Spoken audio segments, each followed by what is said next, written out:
የዘላለም ሸማዬ ኢየሱስ ኢየሱስ ክብር። የተወደዳችሁ የእግዚአብሔር ቤተሰቦች በስፍራ ሁሉ ያላችሁ የእግዚአብሔር ሰላም የጌታ ጸጋ ይብዛላችሁ። በተከታታይ ስለ እውነተኛ መንፈሳዊ ሕይወት የተመለከትነውን ሐሳብ ርዕስ ዛሬ የምናጠቃልልበት ቀን ነው። እውነተኛ መንፈሳዊ ሕይወት ትርጉሙን ባጭሩ አይተናል። የእውነተኛ መንፈሳዊ ሕይወት መሰረት ጅማሬ ምንድነው የሚለውን አይተናል።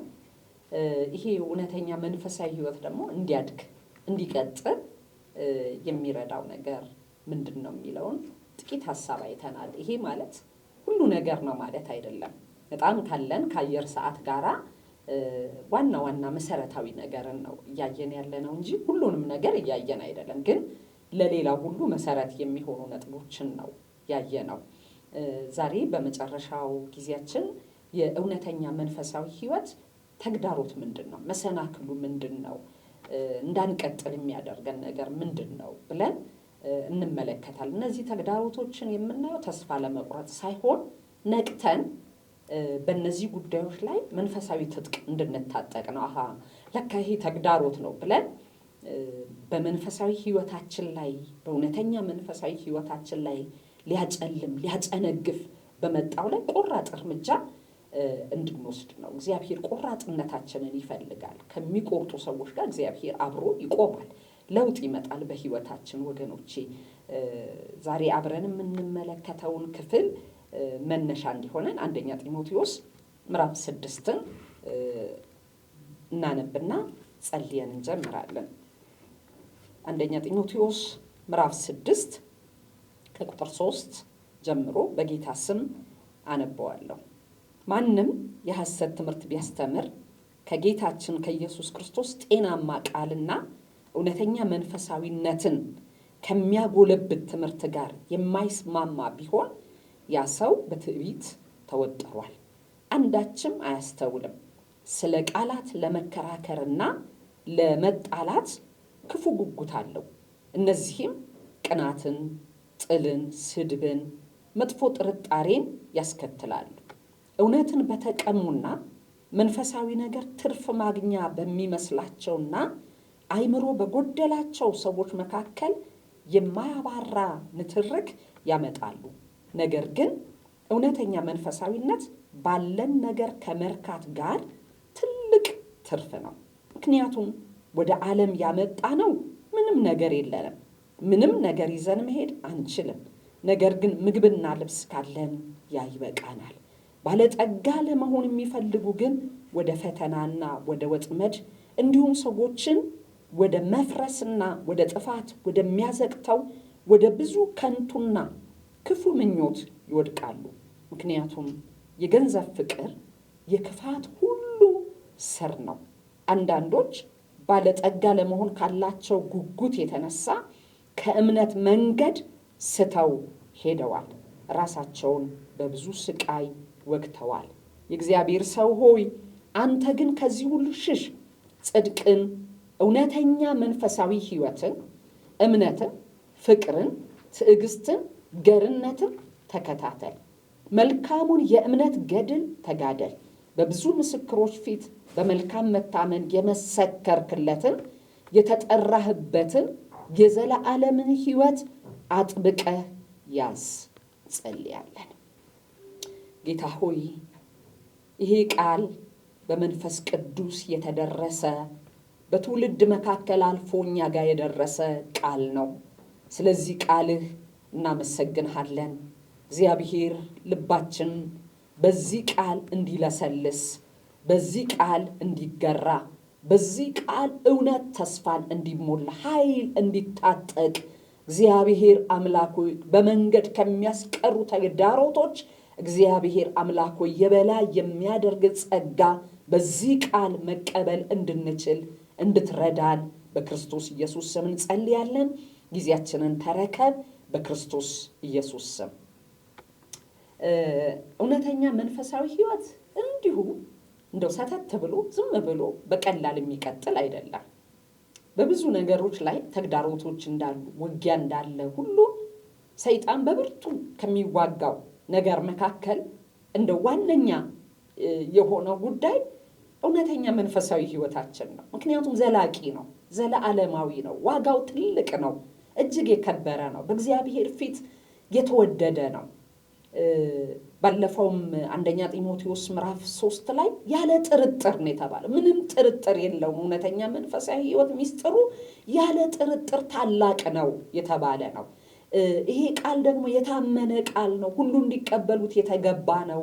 ለዚህ መንፈሳዊ ህይወት ራስን አዘጋጅ፣ አሰልጥን ተብለን የታዘዝንበት ነው። ስለዚህ በዚህ ጉዳይ ላይ በጣም ብዙ እሾኮች፣ ብዙ አጥሮች፣ ብዙ የጀመርነውን ህይወት በድል እንዳናጠናቅቅ የሚገዳደሩ ብዙ ተግዳሮቶች አሉ። ዛሬ ጥቂት እንደው ዋና ዋና ነገሮችን እንመለከታለን። ሐዋርያው ጳውሎስ በመንፈስ ልጁ ለሆነው ለእውነተኛ ልጁ ለጢሞቴዎስ በወንጌል ላገኘው ልጁ የሚነግረው ይሄንን ነው። ለዚህ ከእውነተኛ መንፈሳዊ ህይወት የሚያጎድል ነገር አለ እና ልትሸሸው የሚገባ ነገር አለ፣ ልትከተለው የሚገባ ነገር አለ፣ አጥብቀህ ልትይዘው የሚገባ ነገር አለ እያለ ነው የሚናገረው። ምክንያቱም ብዙዎች ይህንን ተግዳሮትን ባለማስተዋላቸው ምክንያት የደረሰባቸው ነገር አለ ብሎ ነው የሚናገረው እና ወጥመድ ውስጥ ገብተዋል ይላል። አንዳንዶቹ በቃ ተጠምደዋል። ወጥመድ ውስጥ የተያዘ ሰው ወጥመዱ ይዞታል፣ መንቀሳቀስ አይችልም። ፈርሰዋል። አንዳንዶች ፈርሰዋል። አንዳንዶች ወደ ጥፋት ወደሚያዘቅተው ወደ ከንቱ ክፉ ምኞት ወድቀዋል። ተግዳሮቱ ነው እንዲወድቁ ያደረጋቸው። አንዳንዶቹ ደግሞ ከእምነት መንገድ ከዋናው መንገድ ስተው ሄደዋል ይላል። ደግሞ ይህም ብቻ አይደለም፣ በብዙ ስቃይ ራሳቸውን ወግተዋል ብሎ ይናገራል እና ተግዳሮቱን ያልተረዱ ሰዎች። ስለዚህ ይህን ተግዳሮትን ማሸነፍ አለብህ፣ ድል መንሳት አለብህ፣ እውነተኛ ተጋድሎ መጋደል አለብህ፣ መልካሙን የእምነት ገድል ተጋደል፣ ያንን የዘላለም የሆነውን ህይወትን እንደ ተራ ነገር አትቁጠረው፣ አጥብቀህ ያዘው ብሎ ነው የሚመክረው። እንግዲህ ከእውነተኛ ተግዳሮቶች ማለት በእውነተኛ መንፈሳዊ ህይወት ከሚመጡ ተግዳሮቶች መካከል በዚህ ክፍል ላይ በግልጽ የሚነግረን አንዱ ምንድነው? የገንዘብ ፍቅር ነው።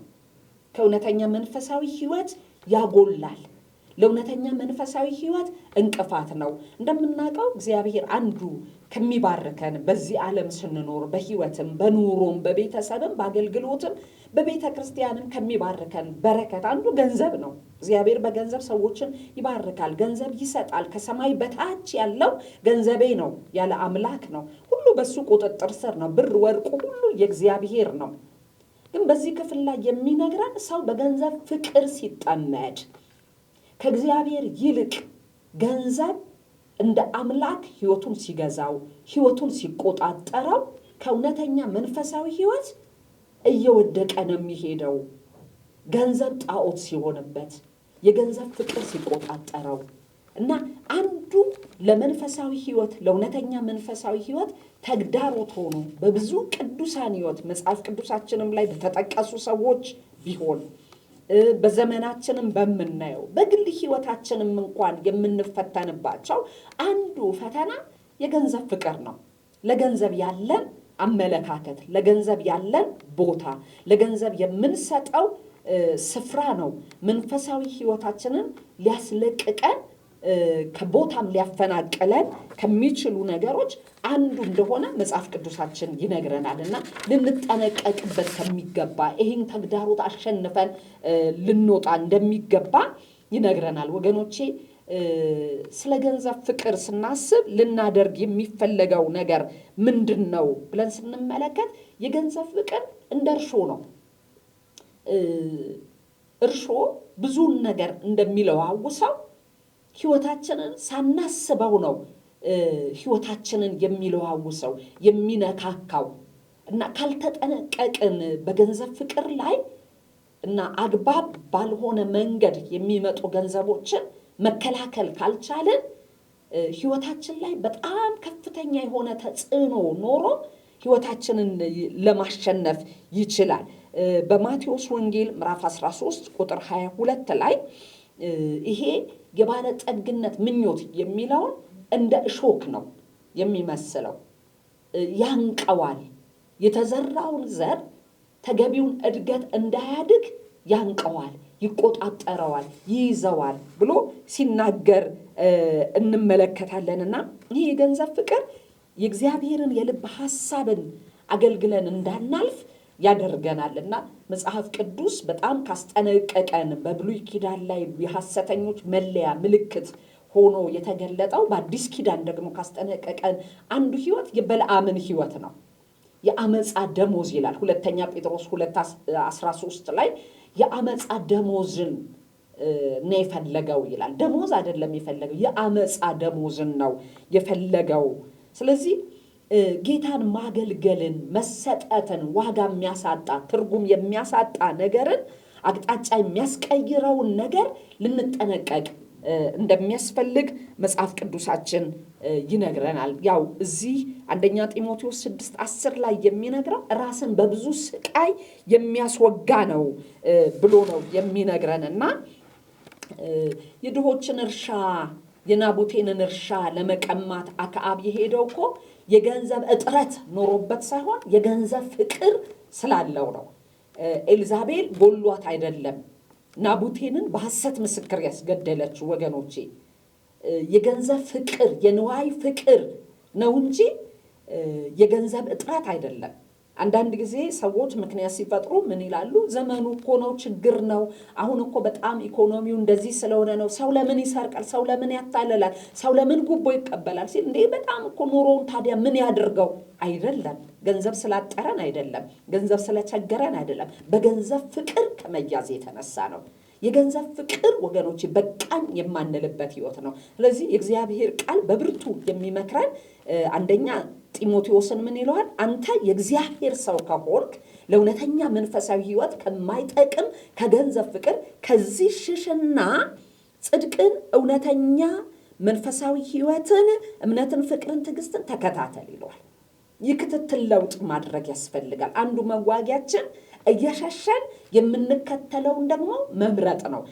በዕብራውያን ምዕራፍ 13 ላይ ደግሞ ምን ብሎ ይናገራል?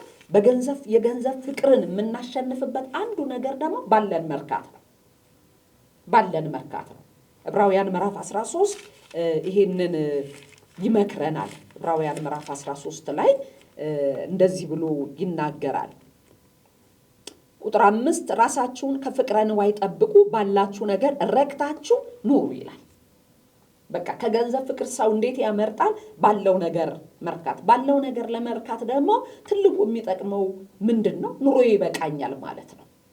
ከውድድር ህይወት መውጣት ነው። ከፉክክር ህይወት መውጣት ነው። እግዚአብሔር በሚያስፈልገን ነገር ላይ የሰጠን ነገር በቂ መሆኑን መቀበልና ማመን፣ ተግዳሮቱን አንዱ ማሸነፍ ነው። ስለዚህ አንዱ ለመንፈሳዊ ህይወት እንቅፋት ተግዳሮት የሚሆን የብዙዎችን ህይወት ከጅማሬ ወደኋላ የመለሰው ነገር ምንድን ነው ብለን ስንመለከት የገንዘብ ፍቅር ነውና ወገኖች ይህን ተግዳሮትን በመርካት በጌታ በመርካት በተሰጠን ጌታ በመርካት እግዚአብሔር በሰጠን ነገር በመርካት ማሸነፍ እንችላለን።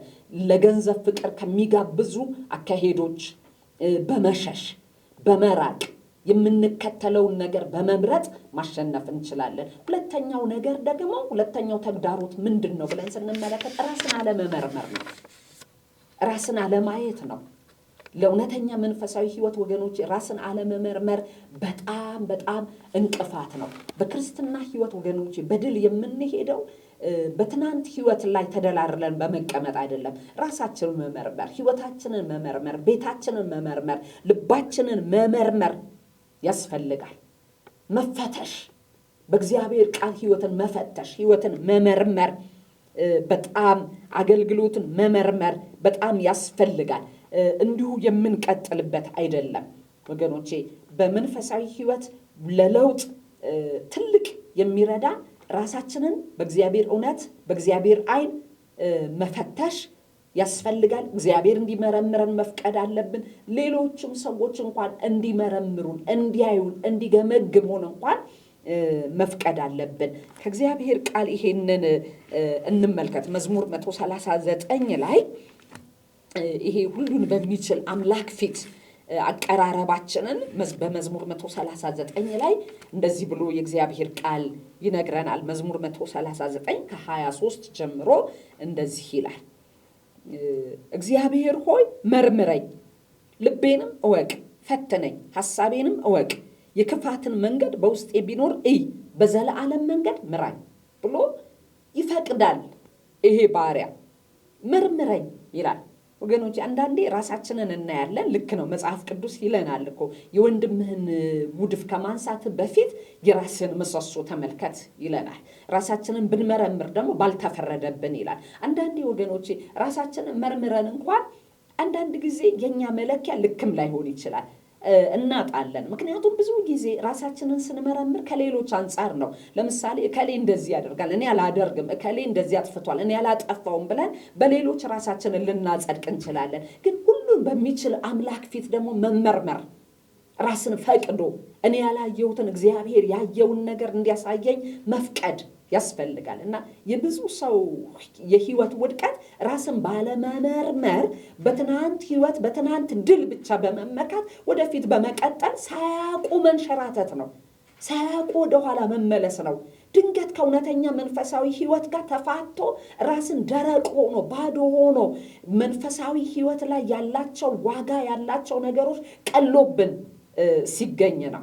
ስለዚህ ራሳችንን መመርመር፣ በእግዚአብሔር ፊት መመርመር፣ ሌሎችም እንዲመረምሩን ደግሞ መፍቀድ። በጣም ነው የሚገርመኝ። ሳሙኤል ራሱን ያስመረምር ነበር። በአንደኛ ሳሙኤል 12 ላይ እስቲ መርምሩኝ፣ ማንን ሸንግያለሁ፣ ከማን ወስጃለሁ፣ ዓይኔን ለማሳወር ከማን ጉቦ ተቀብያለሁ፣ የማንን አህያ ቀምቻለሁ ብሎ አይፈራም ነበረ ወገኖቼ ራሱን ለማሳየት እና ከማናችንም ነው ያሉትና ራስን ለማስመርመርም ለመመርመርም ፈቃደኛ ልንሆን ያስፈልጋል። ስለዚህ አንዱ ትልቅ ተግዳሮት ወገኖቼ ለመመርመር ፈቃደኛ አለመሆን ነው። ለመመርመር ወገኖቼ ይህንን ተግዳሮት ራስን አለመመርመር የሚለውን ለማሸነፍ የትህትና ህይወት መለማመር ነው። ትሁት መሆን ነው። ታዛዥነትን መልመድ ነው። ራሳችንን ከሌሎች ስር ማድረግን አለመፍራት ነው። በሌሎች ስልጣን ስር ስንሆን በቃ በደስታ ሰዎች ነቀፌታ ሲነግሩን ወይም ደግሞ ስህተታችንን ሲነግሩን መቀበል ነው፣ አለመቆጣት ነው። የቱ ጋር ነው የሳትኩት? በእግዚአብሔር ፊት ጊዜ መውሰድ አለብን። ሌሎች እንዲነግሩን ትሁት መሆን አለብን። ገር ልብ ደግሞ በጣም በጣም ያስፈልገናል። አለበለዚያ አለን እያልን ነው የምንጠፋው። ለሰርዴስ ቤተክርስቲያን እኮ ይሄን የተነገራት አይደለ? በራእይ መጽሐፍ ምዕራፍ 3 ላይ ስም አለ ነው የተባለው። ሕያው እንደመሆነ ስም አለ፣ ግን ሞተህማል። ለምን እስከ ሞት ድረስ ሄደ? ስም እያለው ምናልባት የትናንት ስም ሊሆን ይችላል፣ የትናንት ገድል ሊሆን ይችላል፣ የትናንት የአገልግሎት የትናንትና የጽድቅ የቅድስና ህይወት ሊሆን ይችላል። አሁን የለም። እና ክርስትና የትናንትና ዝና አይደለም፣ የትናንትና ገድል አይደለም። ዛሬ ኖረን የምንገኝበት ህይወት ስለሆነ ወገኖቼ ራስን ሳንመረምር የምንቀጥለውን ህይወትን በጣም ልንጠነቀቅ ይገባልና ራሳችንን መመርመር መፈተሽን በየቀኑ የት ነው ያለሁት ብለን በእግዚአብሔር ቃል መስታወት መፈተሽ ደግሞ እግዚአብሔር ደግሞ እንዲነግረን ንገረኝ አንተ ብለን ለእግዚአብሔር ራሳችንን መስጠት በጣም ያስፈልጋልና ቼክ ሳናደርግ ራሳችንን መቀጠል በህይወታችን ለእውነተኛ መንፈሳዊ ህይወት ተግዳሮትን በራሳችን ላይ መሰናክልን እያስቀመጥን የምንሄድበት ህይወት ነውና ወገኖቼ ይህንን ህይወት በጣም ልንጠነቀቅ ይገባል። ሌላው ደግሞ ተግዳሮት ምንድነው? ለእውነተኛ መንፈሳዊ ህይወት ምንድነው ተግዳሮቱ? ለእግዚአብሔር ሰዎችም ተግዳሮት የሆነባቸው ነገር ምንድነው ብለን ስንመለከት ትልቅነትን መመኘት ነው። ይሄ አሁን ተግዳሮት ነው ያስብላል እንዴ? ማን ታላቅ መሆን ይጠላል? እና ታላቅ ለመሆን አይደል ወይ ብዙ ነገር የምናደርገው? ግን የሚገርማችሁ ለእውነተኛ መንፈሳዊ ህይወት ትልቁ ተግዳሮት ይሄ ነው። የጌታ ደቀ መዛሙርትን ሁላችንም እናስታውሳለን አይደለ? ታላቅ ለመሆን በጣም በብዙ ነው እርስ በርስ የሚታገሉት የሚጋደሉት። በየመንገዱ ውይይታቸው ምን ነበረ? ከኛ መካከል ማን ነው ታላቅ የሚል ነበረ። እንደው ማቴዎስ 18 ላይ በሰማይ እንኳን ከኛ መካከል ማን ነው ታላቅ የሚል ነበርና ጌታ ይሄንን ባህሪያቸውን ነበረ ሲያርመው የነበረው። ምክንያቱም ከናንተ መካከል ታላቅ ሊሆን የሚወድ ሁሉ ብሎ ሲላቸው እንመለከታለን አይደለ? ማቴዎስ 20 ላይ በአማላጅ በእናታቸው ነበር የዘብዴዎስ ልጆች ጥያቄውን ያቀረቡት። ከሁሉ በልጦ መታየት፣ ከሁሉ ታላቅ ሆኖ መታየት፣ ዋነኛ ሆኖ መታየት፣ ፊተኛ ሆኖ መታየት፣ ይሄ ስልጣንን ይዞ ተቆጣጥሮ ዋናው ይዞ መገኘት ነው ይባላል አይደለ? እና ዋና ሆኖ መገኘት እሱ ትልቁ ጥያቄያቸው ነበረ። እና ወደ ጌታ ወደ ኢየሱስ ክርስቶስ እየሰገደች ነው የመጣችው የነሱ እናት። በግራ በቀኝ መቀመጥ፣ 10 ሳይሰሙ ቀድሞ መገኘት፣ ይዞ መገኘት፣ ዋናውን ስፍራ መቆጣጠር፣ ይሄ ሳናውቀው ከመንፈሳዊ ህይወት የሚያንሸራትተን ትናንት የጀመርነውን የትህትና ህይወት፣ እግዚአብሔርን መፍራትን፣ ለጌታ የምንኖረውን ህይወትን የሚሰርቅብን የሚበዘብዝብን እውነት ስለሆነ ልባችንን በጣም በጣም ወገኖቼ በዚህ ጉዳይ ላይ በጣም መፈተሽ ይገባል። እንደምታስታውሱት ለባሮክ የተነገረው በትንቢተ ኤርምያስ ምዕራፍ 45 ላይ በጣም አጭሯ ምዕራፍ ናት። በኤርምያስ መጽሐፍ ላይ የተባለ ለራስ ታላቅ ነገር ትመኛለህን? ትፈልጋለህን? አትፈልገው ነው የተባለው። አትፈልገው ነው የተባለው። እና እግዚአብሔር በእውነት ነው ታላቅ ያደርጋል። እግዚአብሔር በመጽሐፍ ቅዱስም ትንንሾችን እረኞችን አንስቶ ታላቅ ያደረገ አምላክ ነው። ግን ታላቅ ለመሆን እነሱ ፈልገው ተሯሩጠው ያገኙ ሳይሆን እግዚአብሔር ነው ያደረጋቸው። የታላቅነት ምስጢር ያለው ደግሞ ጌታችን ኢየሱስ ክርስቶስ እንደተናገረው አገልጋይነት ነው፣ ዝቅ ማለት ነው እንጂ ሩጫ አይደለም፣ ዋናውን ይዞ መገኘት አይደለም። የብዙዎችን ህይወት ግን ታላቅ ለመሆን በመፈለግ ነው በዚህ ውድቀት የገቡት። እንደምታውቁት ዮሐንስም ያዕቆብም በጌታ ተግሳጽ ትምህርት ተሸንፈዋል እና ዮሐንስ እስከ እርጅናው ድረስ ያገለገለ የፍቅር ሐዋርያ የሆነ፣ በሶስተኛው ዮሐንስ ላይ ግን ያየው ከጌታ ከተማረው እውነት ውጪ ነው። ሶስተኛ ዮሐንስ ላይ በጻፈው ላይ ዋና ሊሆን ታላቅ ሊሆን የሚወድ ዲዮጥራጥስ አለ። የዲዮጥራጥስ ሩጫ ምንድን ነበረ ብለን ስንል ዋና ታላቅ ለመሆን፣ ከዚህ የተነሳ ዋና ለመሆን ሲፈልግ ያደረገው ነገር አንዳንዶችን ከቤተ ክርስቲያን አባሯል ይላል። መልእክተኞችን አይቀበልም፣ ሐዋርያው ዮሐንስን አይቀበልም። ለምን? ተፎካካሪ አይፈልግም። እሱ ዋነኛ፣ እሱ ታላቅ ብቻ ሆኖ ሁል ጊዜ እየተወደሰ ሁል ጊዜ እሱ አንደኛ ነው፣ እሱ እኮ አንደኛ ሰባኪ፣ አንደኛ አስተማሪ። ይሄ ከመንፈሳዊ ህይወት ወገኖቼ የሚያጎድል ነው። እንደምታውቁት ከጌታ እንድንማር በፊልጵስዩስ 2 ላይ በክርስቶስ ኢየሱስ ያለ ሐሳብ በእናንተ ዘንድ ይሁን የተባልንበት ከላይም ከታችም ሐሳቡን ስንመለከት ባልንጀራ ከራሴ ይሻላል በሉ ነው የተባለው። ሌሎች ከኛ እንደሚበልጡ መቁጠር ነው ወገኖቼ እውነተኛ መንፈሳዊ ህይወት እንጂ እኔ ነኝ አንደኛ፣ እኔ ነኝ ዋነኛ፣ እኔ ነኝ ከሁሉም ምበልጥ፣ እኔ ከሌለው ነገር ሊስተካከል አይችልም የሚለው ለመንፈሳዊ ህይወት ትልቅ ጠር እንደሆነ እንመለከታለን። ይሄ 3ኛ ዮሐንስ 9 ላይ እንመለከታለን። ዋና ለመሆን ስልጣንን ፈላጊ የነበረውን ዲዮጥራጥስን እንመለከታለን። ዳዊት አንድ ጊዜ ዳዊት እንደምታውቁት ትሁት ነው፣ ግን ደግሞ ያልተሳሳተም ማለት አይደለም፣ ግን የሚታረም ሰው ስለሆነ ነው። አንደኛ ዜና ምዕራፍ 21 ላይ ቁጠርልኝ አለ። በቃ ሰራዊት ይቆጠርልኝ አለ። ኢዮአብ ተው ብሎት ነበረ፣ ግን አይሆንም አለ። ለምን ይሆን ዳዊት እንዲቆጠር የፈለገው? ስንተኛ እንደሆነ ሊያስብ ይሆን? በሳሙኤል ላይ እንደው ከተቆጠረ በኋላ ልቡን መታው ይለናል፣ ደነገጠ ይለናል 2ኛ ሳሙኤል ላይ። ወገኖቼ ዳዊት ምን ሊሆን ነበረ? እና እግዚአብሔር የቆጠረውን ነገር ደግሞ እንዴት እንደመታበት 7000 ሰው እንዴት እንደመታበት በክፍሉ ላይ እንመለከታለንና የመንፈሳዊ ህይወት ትልቅ ተግዳሮት እንደሆነ እንመለከታለን ወገኖቼ። ሌላው የመጨረሻው የመንፈሳዊ ህይወት የእውነተኛ መንፈሳዊ ህይወት ትልቅ ተግዳሮት የዚህ ዘመን ትልቅ ተግዳሮት የፍትወት ኃጢአት ነው። በጣም ልንጠነቀቅበት የሚገባ ከመንፈሳዊ ህይወት የሚያንሸራትተን ከገንዘብ ፍቅር ሽሹ እንደተባለን አንዱ ሽሹ የሚለው አንደኛ ቆሮንቶስ 6:18 ላይ ከዝሙት ሽሹ ነው የሚለው። አላግባብ ከሆነ ግንኙነት ሽሹ እያለን ነው የሚለን። ስለዚህ አንዱ ለብዙ የእግዚአብሔር ሰዎች የውድቀት ምክንያት ተገቢ ያልሆነ ህብረት፣ ተገቢ ያልሆነ ግንኙነት፣ ወጣቶችም ሊሆኑ ይችላሉ፣ ታዳጊዎችም ባለትዳሮችም ሊሆኑ ይችላሉ። እግዚአብሔር ባላጀገነን ነገር ጀግና መሆን በጣም ከባድ ነው ወገኖች። እውነተኛ መንፈሳዊ ህይወት እግዚአብሔር ያለንን ልክ መቀበል ነው። እኛ በራሳችን ጀግና ልንሆን አንችልም፣ በራሳችን ብርቱ ልንሆን አንችልም እና ብዙ ጊዜ በመንፈሳዊነት ስም በአገልጋይነት ስም በጣም የሚመጣ ውድቀት አለ።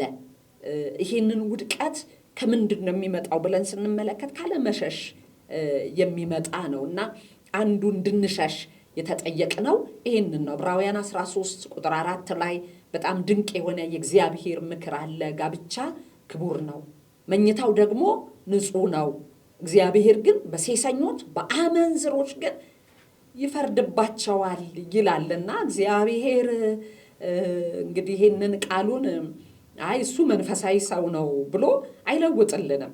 እሷ ዘማሪ ናት፣ እሷ እንደዚህ ናት ብሎ አይለውጥልንም። እግዚአብሔር ልክ ነው፣ ከውድቀት ያነሳል።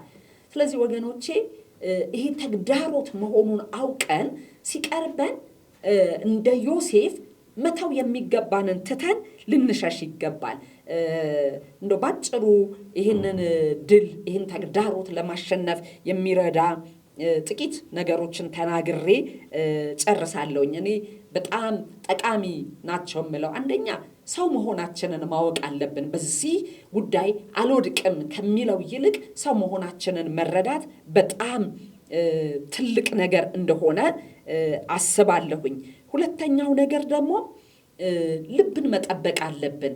ልባችንን ማመን የለብንም፣ መንፈሳችንን መጠበቅ አለብን። በሚልክያስ 2 ላይ መንፈሳችሁን ጠብቁ የሚለው ከዚህ ከትዳር አኳያ ነው። ማንም የልጅነት ሚስቱን አያታልል ብለው ነው የሚለው። ሌላው ደግሞ ዓላማ በሌለው ግንኙነት አለመጠመድ ነው። ግንኙነታችን ሁልጊዜ ዓላማ ግልጽ የሆነ ነገር ሊሆን ይገባል። እውነተኛ መንፈሳዊ ህይወት ተግዳሮት ቢኖረውም ተግዳሮትን ግን ማሸነፍ እንችላለን። የእግዚአብሔር ጸጋ ዛሬ ብርቱ ነው ወገኖቼ።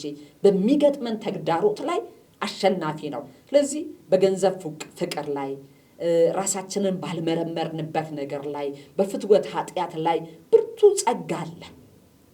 ሰዎችን ሁሉ የሚያድን የእግዚአብሔር ጸጋ ተገልጧል ካለ በኋላ ይሄም ጸጋ ነው የሚለን። ይሄው ጸጋ እንድንክድ ያደርገናል። ዓለማዊ ምኞትን እንድንክድ ያደርገናል።